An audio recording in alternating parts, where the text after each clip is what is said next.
What's up guys, it's me Geek. So this is our next torch TC1 case. Normally I use for my next torch UT10 light. This is 170 lumens light, but even you can fit a GoPro easily inside with memory card and some extra stuff you want here, and easily close. As you can see, here we go, and it have a solid belt mount.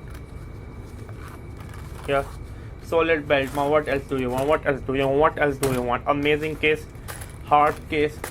Yeah, okay, that's enough. I mean, yeah, it can easily fit. I mean, I'm really very much happy. Wow, subscribe and bye.